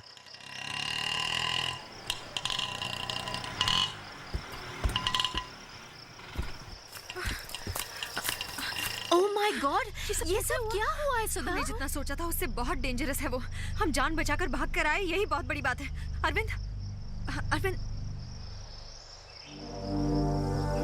अरविंद, क्या हुआ अरविंद? हमारे भारत देश में अगर बच्चा मरा हुआ भी पैदा हो तो छाती को चीर कर दफनाते हैं। जाते वक्त पीठ नहीं दिखानी चाहिए ऐसा मानते हैं। और आज उसे पीठ दिखाकर भाग आए हम लोग। बहादुरी का काम किया ना। हमें मलेशिया में मारा होता, श्रीलंका में मारा होता, हमारे देश में आकर हमें मार रहा है और हम सिर्फ उससे डर के भागते रहेंगे। तो तुम ही बताओ हम क्या कर सकते हैं अरविंद? जिसने दुनिया को वीरता सिखाई ये वही भारतवर्ष है और अब हम इसी देश में मार खा रहे हैं। पलट कर वार करना होगा। वो इस मिट्टी से जिंदा वापस नहीं जाएगा। नहीं Arvind, he is too powerful. उससे लड़कर हम जीत नहीं सकेंगे। जीतेंगे भी कैसे? हमारे हथियार तो म्यूजियम में बंद है। धनुष, तलवार सबको ताला मार के रख दिया है। उन्हें बाहर निकालना होगा। अरविंद, इस वक्त जो हालात हैं उन्हें तो समझने की कोशिश करो। वीरता वीरता बोलकर पड़ोसी देश से लड़े ना हम। क्या जीत गए हम? हार ही मिली ना। वीरता और धोखेबाजी में फर्क समझो। अकेले भारत को 9 मुल्कों ने मिलकर मारा। वो वीरता नहीं, धोखा है। मैं समझती हूँ अरविंद। मैं ये नहीं कह रही हूँ कि उसे छोड़ दें, लेकिन उससे पहले हर पल फैलने वाली इस बीमारी को रोकना होगा हमें। फिर डोंगली को मिटाएंगे। फिलहाल ये दोनों काम एक साथ नहीं हो सकते। हो सकते हैं। उस बीमारी का इलाज करना, उस आदमी को मिटाना सिर्फ एक ही आदमी कर सकता है, बोधि धर्मन। डीएनए रिसर्च को शुरू करना होगा। बोधि धर्मन की कला को वापस लाना होगा। आपने जैसा बोला वैसे ही मारेंगे। उसको ऐसा मारेंगे कि दुनिया के किसी भी कोने से कोई भी आदमी एक भारतीय पर हाथ उठाने से डरेगा। उसके लिए ह्यूमन जेनेटिक लैब चाहिए जो बिल्कुल गुप्त होगी। 12 दिनों तक हमें सबसे छुप कर रहना होगा। मुझे पता है ऐसी लैब कहाँ है। रुको। अगर 12 दिन हमें किसी लैब में छुप कर रहना है तो तुम में से किसी को बाहर से हेल्प करनी होगी और उससे भी ये पता नहीं चलना चाहिए कि हम कहाँ हैं। Correct. Malati, you are the right person. हम सबको अपने सिम कार्ड्स डीएक्टिवेट करने होंगे। सिर्फ 2 सिम कार्ड ऑन रहेंगे, एक हमारे लिए और एक मालती के लिए। हमारी जरूरत की चीजें मालती पहुंचाएगी और उसे भी पता नहीं होगा कि हम कहाँ हैं। वो कैसे, मैं बताती हूँ। मालती, तुम्हारा सेलफोन और सिम कार्ड डिस्कार्ड कर दो। कल मैं तुम्हें नया सिम कार्ड भेज दूंगी। Okay, all the best. अब बताओ कि वो लैब कहाँ है?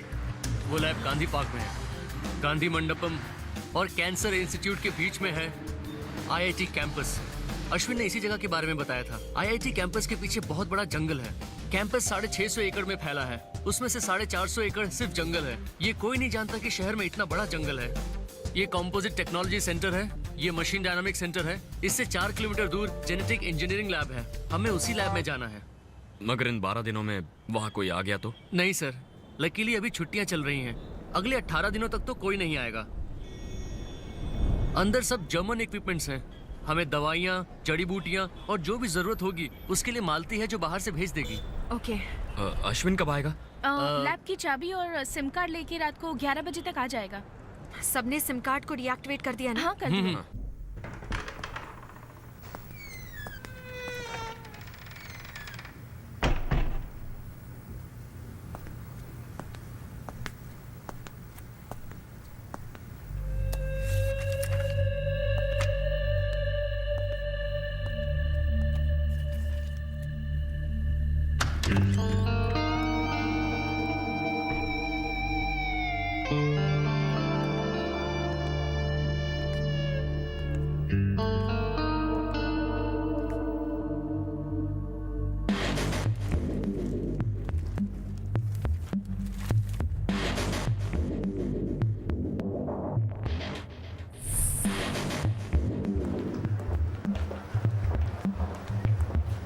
Yes sir, how can I help you? मैं जानना चाहता हूँ ये किसने खरीदी थी। सर ये मैं नहीं बता सकता।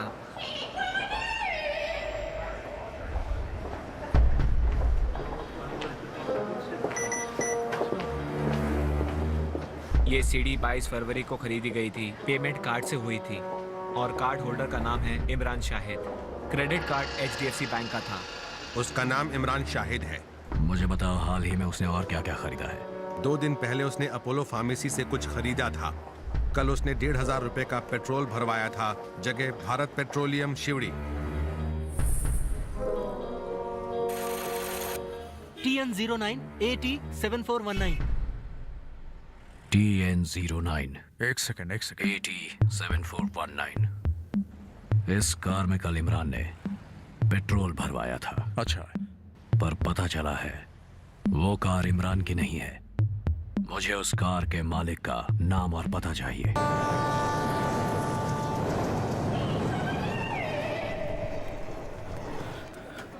तुम सही थे ली। वो कुल मिलाकर 5 नहीं, वो 6 लोग हैं। एक लड़की बाहर से उनकी मदद कर रही है। उसका नाम है मालती। वो सुधा की स्कूल फ्रेंड है और सिविल इंजीनियरिंग के 3rd ईयर में है। ये रहा उसका ड्रेस। मालती को ढूंढ निकालो और बाकी सब तुम्हें मिल जाएंगे। एक बार उनका पता चल जाए तो मालती को मत छोड़ना, मार देना उसे। बिल्कुल यही तो मैं करने वाला हूँ। और किसी को भी मत छोड़ना, वरना मुसीबत में पड़ जाओगे। सबको मार देना। यस।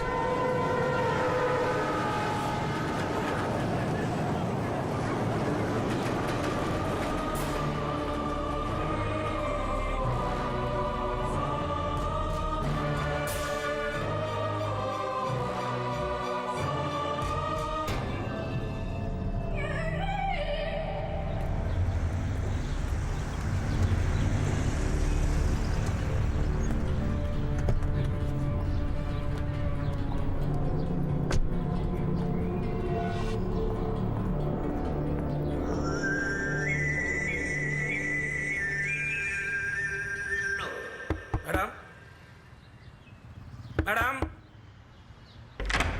क्या है?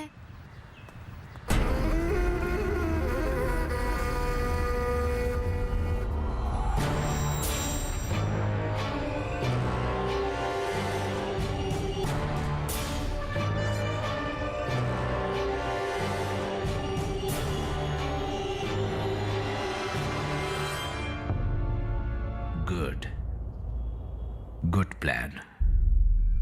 मैं तुम्हें कुछ नहीं बताऊंगी क्योंकि मैं खुद नहीं जानती वो कहाँ है। इट्स टाइम फॉर बोधि धर्मन। उनसे तुम बच नहीं पाओगे।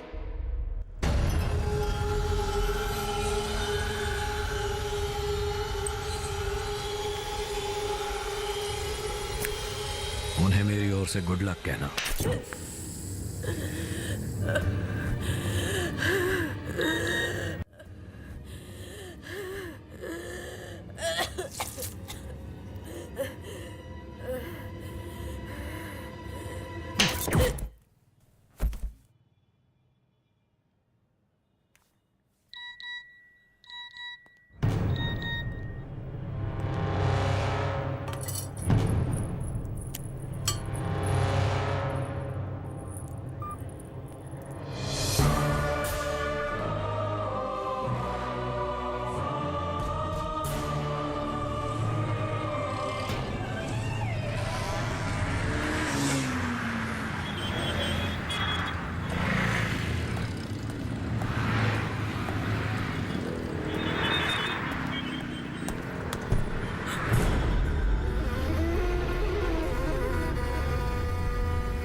मालती, जो भी लिस्ट में लिखा था वो तुमने भेज दिया? Genetic engineering lab, Malti, B wing, East Newton circle, IIT campus, Gandhi park. Imran, Malti का फोन तेरे पास कैसे आ गया? और मालती कहाँ है? हेलो, और एड्रेस क्यों बता रहे हो अभी? इस बार तुम नहीं बचोगी। हरामजादे! अगर इंडिया से नफरत है और हिम्मत है तो इंडियन आर्मी से क्यों नहीं लड़ते? मासूम लोगों की जानें क्यों ले रहे हो बुज़दिल? अरविंद तुम्हें मार देगा। तुम बोधि धर्म से नहीं बच सकते। इमरान! इमरान! जवाब दो इमरान! इमरान!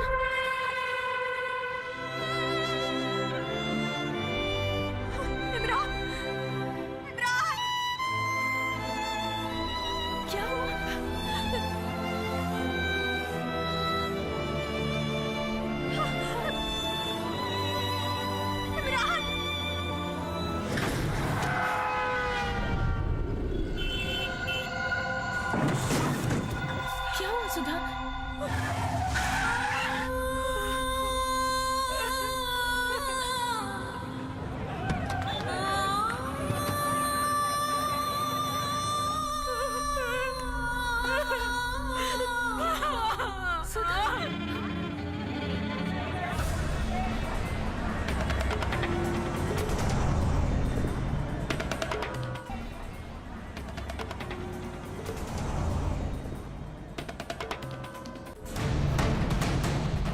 सुधा, we need to go. हम रिसर्च कंटिन्यू नहीं कर सकते। वो यहीं आ रहा होगा। आज आखिरी दिन है और तू जान बचाकर भागने को बोल रही है। हाँ सुधा, फिलहाल सबसे जरूरी अरविंद की जान है, साथ ही बोधि धर्मन का डीएनए। हम नहीं बचे तब भी 50 साल बाद कोई और इस पर रिसर्च करेगा, लेकिन उसके लिए भी अरविंद चाहिए। लेकिन अरविंद को कहाँ ले जाएंगे? उसके शरीर पर धूप नहीं पड़नी चाहिए। हम अपनी जान देकर भी अरविंद की जान बचाएंगे। चलो।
इसे पूरा ढक दो। ठीक है, हमें इसे बचाना है।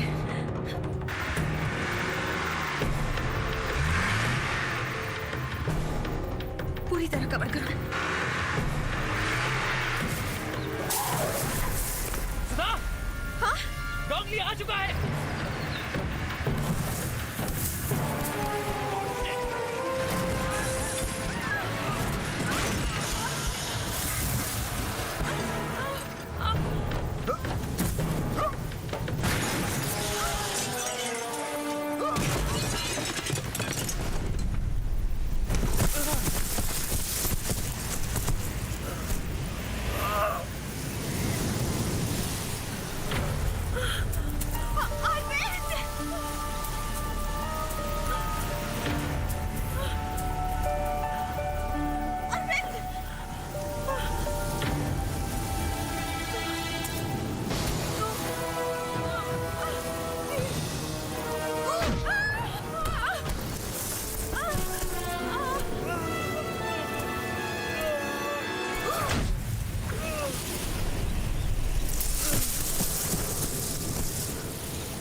बीमारी से मरने वाले लोगों की संख्या अब बहुत कम हो गई है। इसे एक चमत्कार ही माना जा रहा है क्योंकि इस रहस्यमय बीमारी का इलाज बनाया है मिस्टर अरविंद ने, जो एक सर्कस में काम करते थे। आपका कहना है कि हम अपनी पुरानी परंपराओं और संस्कृतियों को भूल गए हैं, लेकिन आपके हिसाब से आज के जमाने में उनका क्या उपयोग है? लापता हुए बच्चों को माँ का नाम, बाप का नाम, घर कहाँ है ये पता होना जितना जरूरी है, उतना ही जरूरी है हमें अपने इतिहास के बारे में जानना। इतिहास को भूलने की वजह से हम अपने इंद्रियों को भूल चुके हैं। जिन्होंने हम पर राज किया है उन्होंने हमारी वीरता की, हमारी गौरव की गाथाओं को कहीं छिपा कर रख दिया है। मजहब बदलकर, जगह बदलकर, भाषा बदलकर हमारी असली पहचान को ही मिटा दिया है। होली के त्योहार में इतिहास के किताब के एक एक पन्ने को होलिका में जलाने पर मजबूर किया। इससे भी बदतर, भारत का इतिहास, हमारी खोज आज सिर्फ किताबों में बंद होकर रह गई है या फिर किसी लाइब्रेरी में धूल खाती हुई सड़ रही है। अपने इतिहास को जानिए, जो नहीं जानते उन्हें बताइए। हल्दी को बदन पर लेपना और पानी में मिलाकर छिड़कना, इसे भगवान का नाम मत दीजिए, ये साइंस है ऐसे समझाइए। एंटीबायोटिक है ये बताइए। हमने ये सब नहीं बताया, इसलिए जिस देश में हल्दी उगती नहीं उस देश के महत्व को जाना और इसे पेटेंट कर लिया। घर में कीड़े मकोड़े ना आए इसलिए घर के बाहर हम गोबर से पोतकर रंगोली डालते हैं, ये समझाइए। ये नहीं समझाया इसलिए आज रंगोली का स्टिकर बनाकर टाइल्स पर चिपकाते हैं। घर के बाहर नीम का पेड़, घर के अंदर तुलसी का पेड़, ये औषधि है, ये समझाइए। हम जब आने वाले पीढ़ी को ये सब बताएंगे तब उनमें दुनिया को रास्ता दिखाने का आत्मविश्वास होगा। ये सब हमने नहीं बताया, इसीलिए हम सब कुछ खो चुके हैं और जो देश हमसे आंख नहीं मिला पाते थे वो हमसे आगे निकल चुके हैं। बात यहीं खत्म नहीं होती। यहाँ से एक्सपोर्ट होने वाले कपड़ों और फलों की तरह होनहार भारतीय विद्यार्थी भी विदेश भेजे जा रहे हैं। यहाँ सिर्फ बोधि धर्मन नहीं बल्कि इस पावन धरती पर महान योगियों ने भी जन्म लिया जिन्हें हम भूल गए हैं, और वो सब आज भी आपके डीएनए में जिंदा है, आपकी रग रग में जिंदा है। हम उन पर रिसर्च करें आज ये जरूरी नहीं है, बस उनके दिए ज्ञान को आगे बढ़ाएं।